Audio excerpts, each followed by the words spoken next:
Hi friends, Davis here. The guide is for those who want to level up fast in 7 days to die. It works for all versions of the game, as long it has a magazines and perks. So if you are on version V3 or V6, it doesn't matter. I'll explain exactly how magazines drops work, and which skill help you find them more.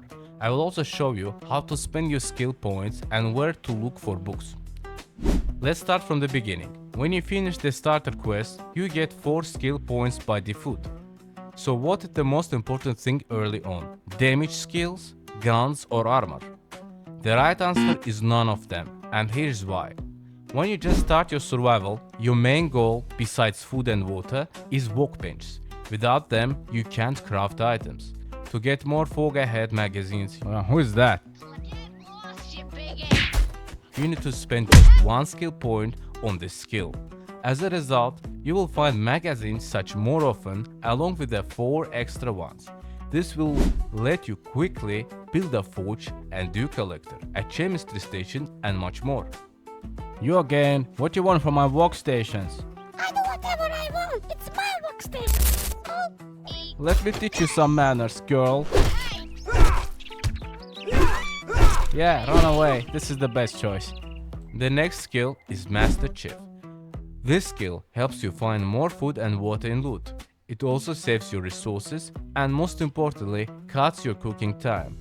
Hey survivor, welcome to Little Florencia. Come have your food. I'm cooking delicious dishes. You are welcome to have a seat. Ooh, so nice. I like it. I'm very hungry. What do you have for today?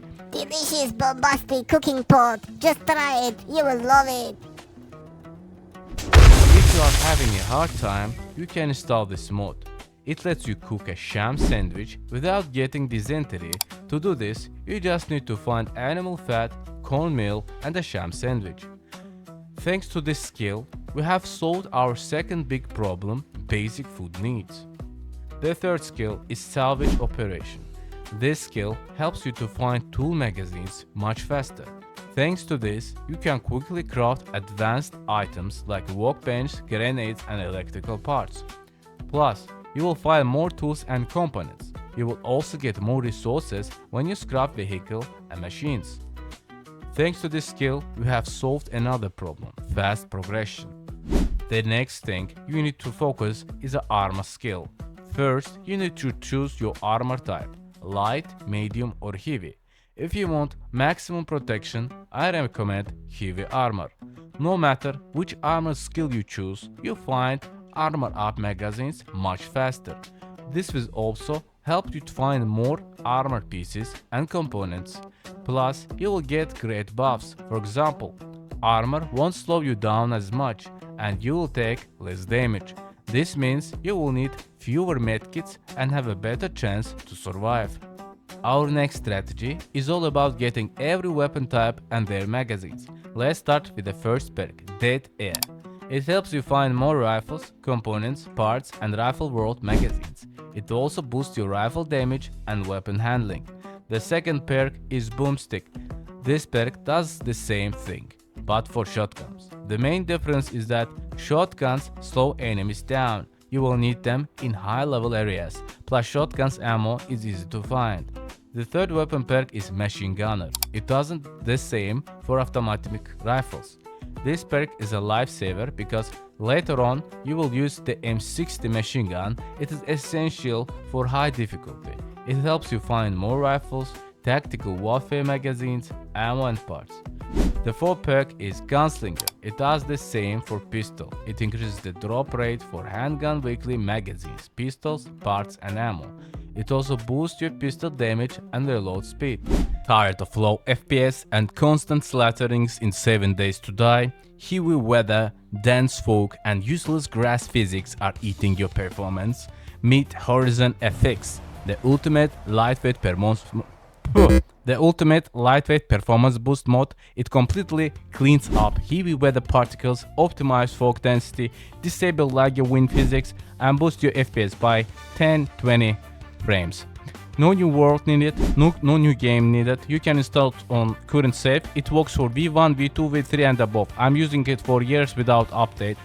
Link on Nexus is in description. It's free, you can download it on Nexus. Don't forget to endorse and don't forget to say how amazing am I. The fifth perk is archery. If you use bows and load, you should pick this.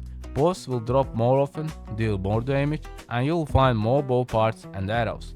It also helps you find bow hunter magazines. The sixth perk is Demolition Expert. This perk is for grenades and explosives. It increases your chance of finding explosive magazines, grenades, components, and their rocket launcher parts. Now that we are done with the firearms, let's look at how to make them even better. This will be super helpful during the blood moon or when cleaning out areas.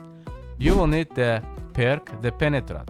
This perk boosts damage for all guns and even bows. Plus, if you use armor-piercing ammo, will pierce through the multiple targets.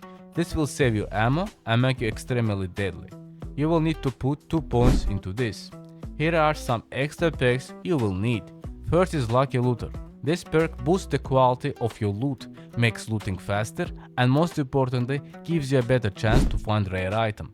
The next perk is Physician. This perk makes medical items work better, let you instantly heal limbs, and help you find more medical supplies. It also increases the drop rate for medical journal, so you can craft them yourself. The next perk is all about vehicle. It's called Grease Monkey. It helps you find vehicle adventures magazines, so you can craft vehicle faster. It's also cut your crafting cost and let you find more vehicle parts in loot. However, this perk isn't strictly necessary. If you do quests for trader, you can get all types of vehicle as rewards anyway. Why didn't I mention melee weapons? Because it's a way more efficient to kill zombies using spike traps. Plus, every melee weapon has its own pros and cons. After day 30 in the game, you will forget about melee anyway, because you will mostly be shooting. At that point, it all depends on your playstyle. Personally, I think better to spend your skill points on things that bring your magazines at tons of value, rather than just raw damage and melee weapon. That's all for today.